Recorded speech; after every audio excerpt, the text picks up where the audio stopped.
السلام علیکم. الحمدللہ رب العالمین نحمدہ نصلی علی رسولہ الکریم اما بعد فاعوذ باللہ من الشیطان الرجیم بسم اللہ الرحمن الرحیم. بھائی اور بہنوں، کمانڈمنٹس آف لیڈرشپ ان اسلام کا آج 12واں کمانڈمنٹ 12th کمانڈمنٹ پیش خدمت ہے، اور یہ کمانڈمنٹ ہے سی بیونڈ دا 5 پلرز، 5 ستونوں سے آگے بھی دیکھیے. کیونکہ یہ کمانڈمنٹ کا نام اس حدیث پر مبنی ہے. فرمایا رسول اللہ صلی اللہ علیہ وسلم نے کہ بنی الاسلام علی 5، اسلام کی بنیاد یا اسلام کے 5 ستون یا اسلام کی عمارت جس پر کھڑی ہے وہ 5 ستون ہیں: کلمہ، نماز، روزہ، زکوٰۃ اور حج. آپ کسی بھی ایسے آدمی سے جس کو اسلام کچھ بھی نہیں معلوم، جس نے بہت کم نمازیں پڑھی ہوں زندگی میں یا بہت کم اسلام پر عمل کیا ہو، اس سے بھی پوچھیے کہ اسلام کیا ہے تو سب سے پہلے کہے گا کہ نماز. اگر امیر ہو تو ہر سال عمرہ کرے گا، حج کرے گا، نفل حج ہو یا نفل عمرہ ہو. اگر غریب بھی ہو تو وہ کم از کم 2-2.5 لاکھ روپے جمع کر کے خود عمرہ کرے گا یا حج کرے گا، اپنی ماں کو کروائے گا. زکوٰۃ کا معاملہ یہ ہے کہ ہر مسلمان زکوٰۃ دیتا ہے. جو استطاعت نہیں رکھتا ہے اس کو زکوٰۃ وصول کرنا معلوم ہے، کیونکہ یہ سارے کے سارے ارکان اسلام ہیں. یہ ارکان اسلام ساروں کو معلوم ہے کیونکہ یہ پلرز آف اسلام ہیں، دین کے اسلام کے ستون کہلاتے ہیں. یہ دوستو، سوال یہ ہے کہ ہم جب یہ ستون قائم کرتے جا رہے ہیں، لاکھوں کروڑوں ستون یا پلرز قائم ہوتے چلے جا رہے ہیں، تو اس کے باوجود آج مسلمانوں کی جو بھی مورل سچویشن ہے، پولیٹیکل یا اکنامک سچویشن ہے، اس سے آپ بہت اچھی طرح واقف ہیں کہ آج کے اتنے ہم شکست خوردہ، آج کے اتنے ہم ذلیل کمزور نہیں تھے پہلے کبھی. اس کی ایک وجہ جو سمجھ میں آتی ہے وہ یہ ہے کہ ہم پلرز تو کھڑے کیے جا رہے ہیں، لیکن عمارت بنانے کا ہمارے پاس کوئی تصور نہیں ہے. چھت کب بنے گی، دیواریں کب اٹھیں گی، دروازے کب لگیں گے، اس میں روشنی کب آئے گی، کئی سوالات ہیں. اور آپ کو اچھی طرح معلوم ہے کہ ایسی عمارت جس میں آپ صرف پلر کھڑے کر کے چھوڑ دیتے ہیں، اس کا حشر کیا ہوتا ہے.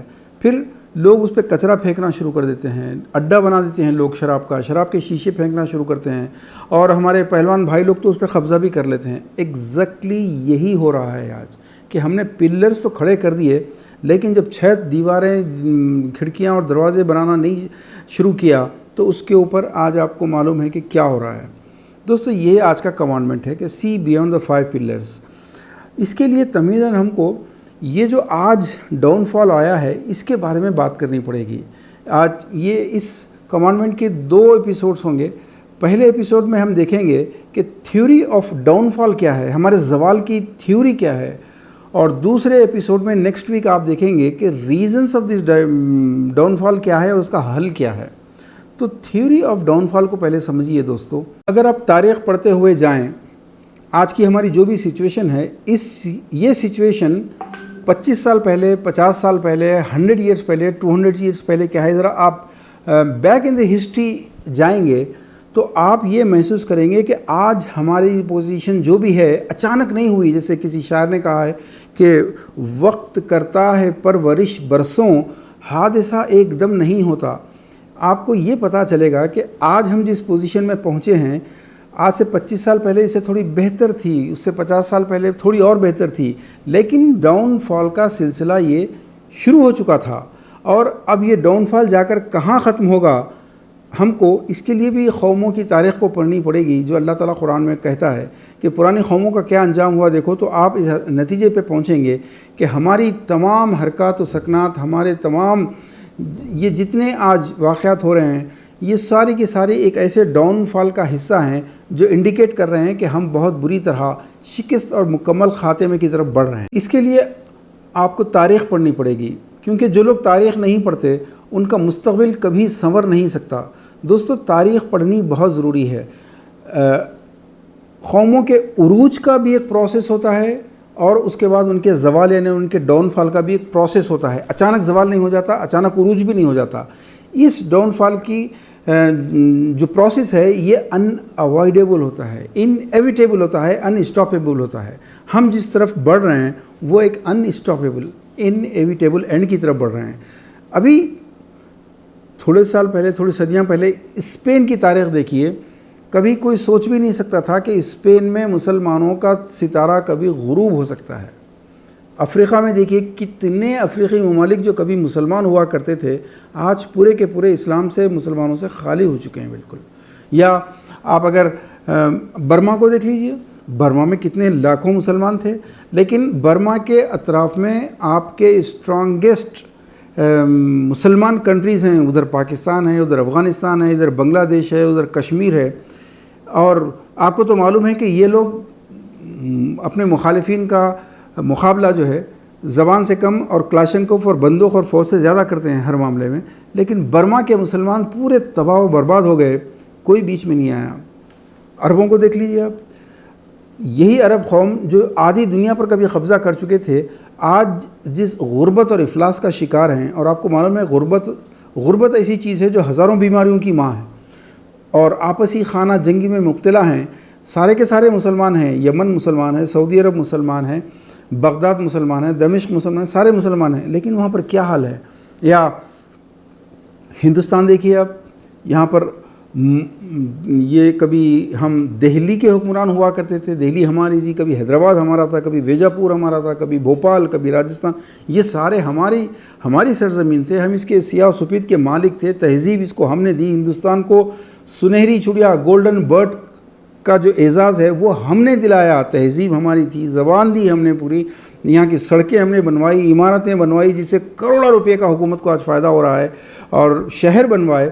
لیکن آج سچویشن یہ ہے کہ وہ یو پی کا فاسسٹ چیف منسٹر اپنے اسٹیٹ کے 4th کلاس امپلائیز کی کیٹیگری مسلمانوں کے لیے ریزرو کرنا چاہتا ہے، جو کیٹیگری جھاڑو دینے والے سویپرز کے لیے ہے، مہتروں کے لیے ہے، چپراسیوں کے لیے ہے.